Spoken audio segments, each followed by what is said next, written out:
How far would you go to save your people? We often look at superheroes as being role models, almost like inspirational heroes that always choose the more peaceful approaches to saving the world. But if your entire city or even universe was unraveling before you, what exactly would you do? Now, this tale describes the Spider-Man who lives on Earth 73640, or the Darkhold universe, to be specific. New York is being affected by an event dubbed the Unraveling, and Spider-Man turns to the one and only Reed Richards from the Fantastic Four to help him out. Spider-Man attempts to create an elastic bonding substance that can keep his city intact, but will need to face Venom to obtain the symbiote needed to make this possible. However, upon attempting to retrieve the substance, Spider-Man learns the horrible truth of what happened to both Venom and Eddie Brock, as Eddie Brock's skull has been completely ripped off as Venom desperately tries to keep him alive after falling in love with him, which I think is very tragic, but we move on.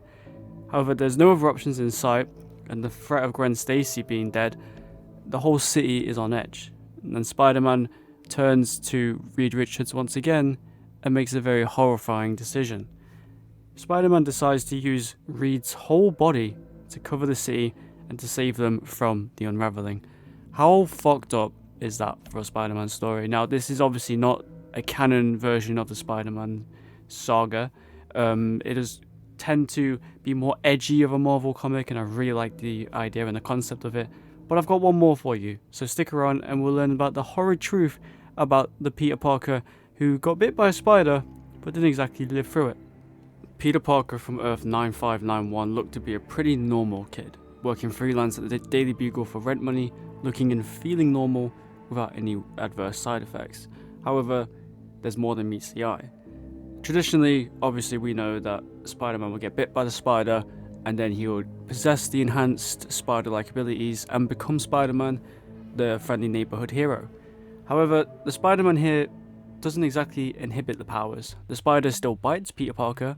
However, he is left with a mutated virus, which looks a lot like this. His skin's all webbed, he's got no hair on his head, and he doesn't even know he's contagious until he gives it to the reporter who the whole Marvel Ruins comic is themed around.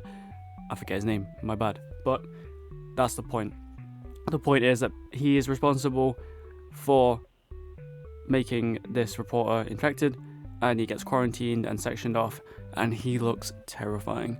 But all in all, there's some pretty sad and tragic fates out there in the Spider-Man and Marvel universe, and Marvel Ruins as a comic series basically adds to the fact that if anything can go wrong, it will go wrong at the worst possible time.